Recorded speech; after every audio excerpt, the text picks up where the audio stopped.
Okay, here we go. So, here we are in Wamasett. John Carpenter, a licensed arborist who lives here in Lowell, Massachusetts, over on Wentworth Avenue. He's on the Pow-Wow Oak Protectors team. He's been looking after the tree. He tested the tree. And he tested it with a scientific piece of equipment. And he determined that the tree is at least 320 years old. So this tree was germinated at least back to 1690. That means that what it says on this sign here, that this tree was standing as early as 1700, is correct. Because the tree was standing at 1690. All right. All of this land here looks like private property. When you drive by, as these cars are doing, they think this is private property. Because there used to be a fence in front of the tree too before we asked City Hall to look into it and they made them take it down. This is not private property. This is public land. Where this tree is actually in the sidewalk. And that fence should be back probably to where those poles are. That fence is on city property. So this tree is in the sidewalk. And the sidewalk is like the horizontal part of the L.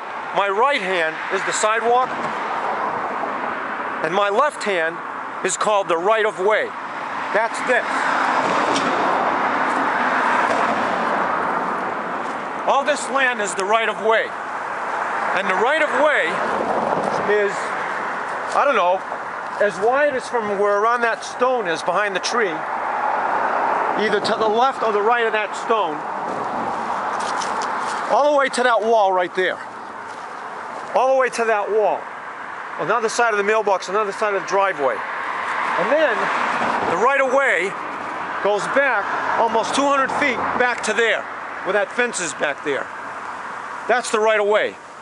Now half of the right-of-way over here, on this side of this mailbox, from there to the wall, that's private property. That belongs to that house and they pay taxes on it. But this side of the right-of-way, from the mailbox to here, to where the stone is, that's city property. That belongs to the city of Lowell. That belongs to the citizens and the taxpayers of the city of Lowell. That's public land. So, from that stone to this mailbox, all the way back, this whole area, this grass, is city property. At one time, this was all wildflowers and bushes and trees and ferns, and it was very idyllic and bucolic. But when that house was built in 1978 by Dr. Janis, and then little by little over the years, people started encroaching on this right-of-way and cutting the trees down and putting grass. So now it looks like it's private property, but it belongs to the city. And the city can't sell it, there's not enough room to put a house on it. So this land is kind of here as a buffer zone between that private property of that house and this private property of this house, kind of to protect the tree. Now, the deed for that house, which before this house was even built in 1978, the deed for that house says that this right-of-way, which is like 66 feet wide or more and 200 feet back, should forever remain open. It should not be closed. Now, this tree exists in the sidewalk.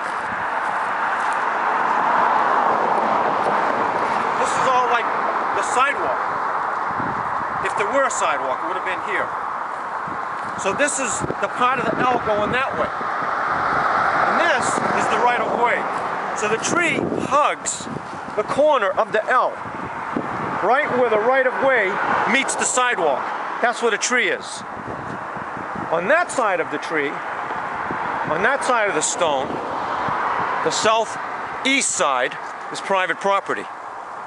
But from this side of the stone, going back 100 feet, is the right-of-way. And it looks like the stone wall is the border, but the stone wall is not the border. And our surveyor Mr. Dave Damaris from Damaris Professional Land Surveying here in Lowell on Rogers Street, he determined, even though the survey's not done yet, we don't know exactly per millimeter where all these borderlines are, but he determined this, that this stone wall, as you can see, is not straight, it's crooked, and it curves to the north. If that stone wall had continued straight, the way it should have, legally the way it is on the map, in the city of Lowell's map, M54 and all that, that stone wall would have met that stone behind the tree. So everything from here is still the right of way.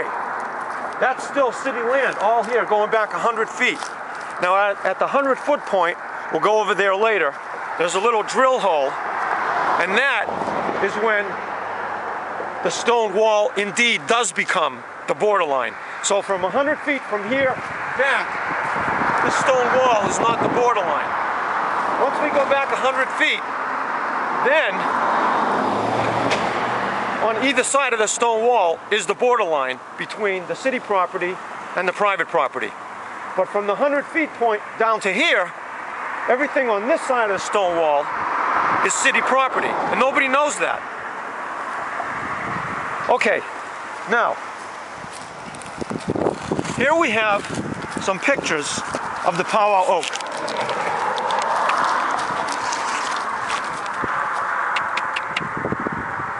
This is the picture of the tree back around 1930 when the Daughters of the American Revolution put up their historic sign here. This was a year after Mr. Albert O'Hare passed away in 1949, and we'll get to him soon. Here's a picture of the tree that I took in 1974, January of 1974, with my father's Agfa camera that he bought in Germany when he was in the war, in World War II. And here's a picture of the tree that I took in October of 2010. Here's the sign, here's the tree. Now, do you notice any difference between this picture and that picture? Yes, there's a difference. And the difference is, those branches are gone. Somebody cut off those branches. That is illegal against the tree ordinance of the city of Lowell. They're not supposed to cut branches off a protected shade tree. Now this Pow-Wow Oak is considered legally what's called a protected shade tree. That's a big deal in Massachusetts general laws and the tree ordinance of the city of Lowell. Not only is it a protected shade tree, but it is worth at least $50,000 to the city of Lowell, irregardless of its historical significance.